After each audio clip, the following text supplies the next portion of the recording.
Hey guys, welcome again back today, bringing you another video for our weapon conversion series, and today we're going to be covering the C58, the new weapon here, the new assault rifle for Cold War and Warzone Season 4, and we're going to be converting this into the G3A4 from Call of Duty 4 Modern Warfare. So, bringing back that fan favorite gun here, let's go ahead and we'll back out and get right into it here. You can see the final design here for our G3A4 from Call of Duty 4 Modern Warfare, as well as COD4 Remastered. Now, if we back out, we'll strip this down, and first we'll go ahead and go all the way back out of my private match where I have this set up. Take a look at the Battle Pass where you can unlock this. So, you can see here in the Battle Pass, this is actually unlocked at tier, it's the last assault rifle unlocked here in the new Battle Pass. So you can see here at tier 31, you get the new assault rifle, which is the C58, which in real life is actually based off of the CETME Model C, which is essentially the Spanish variant of the G3, because H&K, Heckler, and Koch collaborated with the Spanish-owned company CETME to create these weapons. So the CETME Model C here, as well as we'll convert this to the H&K G3A4. So that's the weapon of the Battle Pass. Again, unlocked at tier 31. Let's go ahead and back out. We'll go back to our private match where we have this set up, and we'll go ahead and build this weapon from scratch. So if I go to my weapons, we'll go to the G3A4. So we'll start with the base C58. Now, we're going to build this into the base version of the G3A4, and then we'll just throw on some attachments for Warzone as well as Cold War. So first off, for the muzzles, let's go ahead and skip that for now. The barrel here, there's actually a few different options, and I was pretty surprised there's a few different conversions we can make with this weapon, which is pretty cool, all HK variants. So if we go ahead and look at this, we can go ahead and circle down here. You have a couple different options. You can see here the 18.7. Now in real life, the barrel for the G3 is going to come in around 17.7 inches is what we're kind of shooting for. So you can see here the different barrel options. We're actually going to go with the 18.7 Ranger stock to try and fit that A4 variant. There's two different types of handguards that come with this. One is a vented and another one comes with a bipod. So we'll go ahead and select the 18.7 Ranger because we have the foldable bipod, which is deployed upwards. So here, this is going to give us the bullet velocity as well as the vertical recoil control. Cons here are going to be the aim, walking, movement speed, and the hip fire accuracy. So we'll go ahead and select that. Next up, for the laser, we'll go ahead and skip this, but again, you can just see the different options here. It's going to mount on the right-hand side of the handguard. Not really sure what it's attaching to because there's no rails and there's no zip ties or anything, so you can just see where that is. Now for the optic here, we'll skip that for now. Now the stock, there's a few different stocks you can definitely run here. You can run the tactical stock, which would give you the G3A4 with just the non-collapsible stock, or as well as the G3A3. So you can run the tactical stock. You could also run the Duster stock, which is pretty similar to the A3 stock. However, you're better off with the tactical stock. That's really a direct match to the G3A3. And here for the CQB stock, this is going to give us that collapsible butt stock for the G3A4. So this will give us the sprint to fire time. Cons here are going to be the hip fire accuracy, but honestly, this is a pretty good attachment, especially for Warzone. So that CQB stock, we'll go ahead and select that. You can see that's going to be our collapsible butt stock for the G3A4. Next up, we'll skip out on the grip. However, it should be noted that there is one conversion here. The SASR jungle grip will give us a conversion grip for a future conversion for the sniper or the DMR variant of this, which will be nice. We'll skip out on that. You can see the ammunition capacity here. We have a 45-round drum. We have the jungle mag. We have the 45-round speed mag, 55-round Stenag mag, which is really just a drum mag. Now, this is actually, in real life, the H&K G3's A4 came with as well as the A4, one of the different variants there. I believe it was the H&K G3A4A1, I want to say it was, had the 50-round Stenag mag. Really available for any of the variants. You have the SAS mag clamp as well as the salvo magazine. So we'll skip that for now. Underbarrels, again, you can see different options available here as well. However, I don't really feel you need this because the weapon has such a low recoil to begin with. So really, this is kind of all you need to convert this to the G3A4. Minus, unfortunately, we can't get rid of this. We can't get rid of the carrying handle, unfortunately. So that's kind of stuck there, but really you don't notice it too much because of the first-person perspective is on the left-hand side of the weapon. So that's really our G3A4. However, What I'm going to put on this, kind of run it like I was running it back in COD4 Modern Warfare. For the optic, we'll go ahead and put on the micro flex LED. Nice, clean red dot picture there. Really resembles the red dot from COD4. And then for the muzzle, we'll go ahead and just put on the suppressor. I don't really like the look of the agency suppressor. It just looks a little odd on this weapon for some reason. So if you're going from best Warzone stats, you obviously want this. But the suppressor, honestly, you can't go wrong with this. It's still a very good attachment.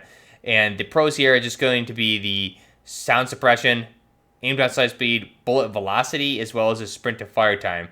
The only con here is the effective damage range, whereas with the agency suppressor, you're getting that, but you're also losing out on the aim and stability and the aim down sight speed. So I feel like you're almost better off with the suppressor. You're not trying to long range beam people with this thing. This is a good medium range option, especially because it fires a 7.62 by 51 NATO round. So we'll go ahead and put on the suppressor.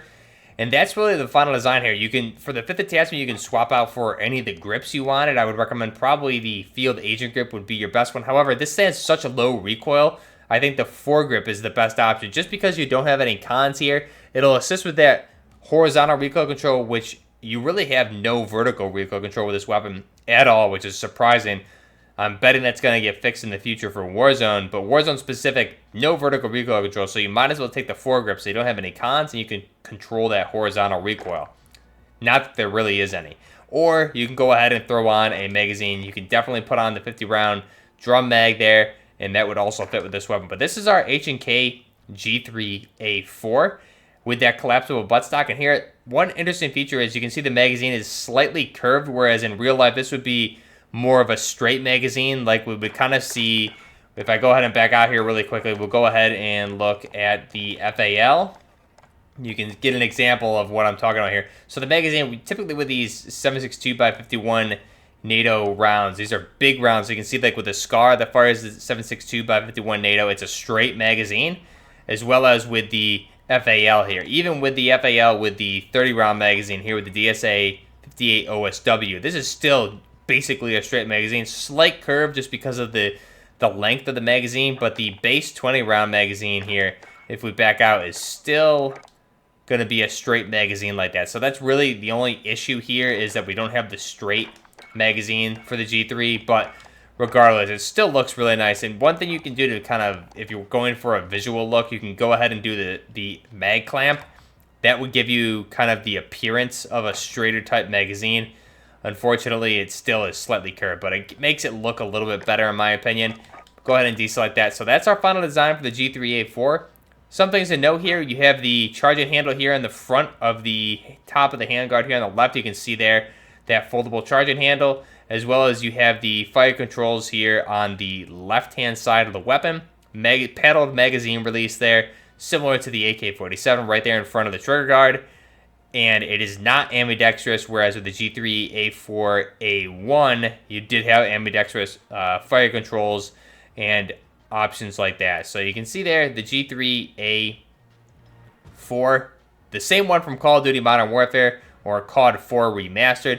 It looks really pretty. Now this thing is full auto, and you can see here as we just inspect some of the details, it's fully automatic, and it fires a 7.62 by 51 millimeter, although it's mislabeled in-game as 5.56 by 45 NATO, but you can see there on the magwell 7.62 millimeter. So this is in fact a 7.62 by 51 millimeter rifle, and it is definitely the lowest recoil rifle for that caliber, if not one of the lowest recoil rifles in the game. You'll notice it is ground loop for the season, so when you pick it up, it has very low recoil, very easy to control this weapon overall. But this is the G3A4 from Call of Duty 4 Modern Warfare. Again, this is developed by H&K back in 1950s, and it was put in service 1950s through the present. Some real-life information about this weapon.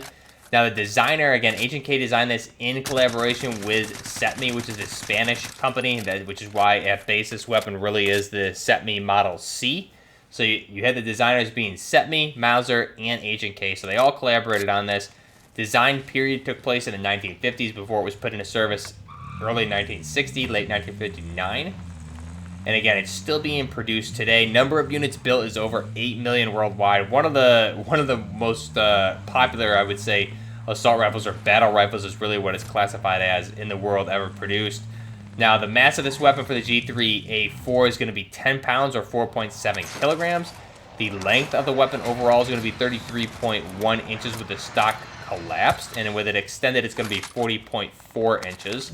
The barrel length for this weapon, again, like we talked about in real life, it's 17.7 inches, and the width is going to be 1.8 inches or 45 millimeters, and the height would be 8.7 inches.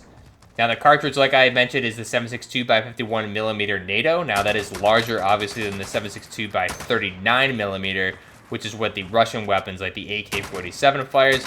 The action in real life is a roller-delayed blowback system, and the rate of fire is 500 to 600 rounds per minute. Select fire, so you can select fire this from full auto to semi-auto as well, with a muzzle velocity in real life for the KA4 or the A4 itself at 747 meters per second to 800 meters per second. The effective range for this weapon is going to be 200 to 400 meters, or 219 through 434 yards. Adjustable sight optics can vary with that. The maximum firing range is 3,700 meters, and the feed system for this is anywhere from a 5-round magazine up to a 50-round drum magazine, or the 100-round drum magazine is also available for this weapon. Unfortunately, we don't have that in game. And then you obviously have the different rear sights that come with the different variants of the HKG3. So let me know down below what you guys think of this weapon. Again, really nice weapon. Pretty cool to see the same one come back. You can convert this to the same one from COD4. So I used to run this, basically the exact setup that we showed off here in COD4. Unfortunately, it was just semi-auto back then, but it still hit really hard if you were good with your shots. Thing was a lot of fun to use. Let me know down below what you guys think. This is Buffner Gaming, converting the C58 to the COD4 Modern Warfare G3A4. Till next time, Buffner Gaming, out.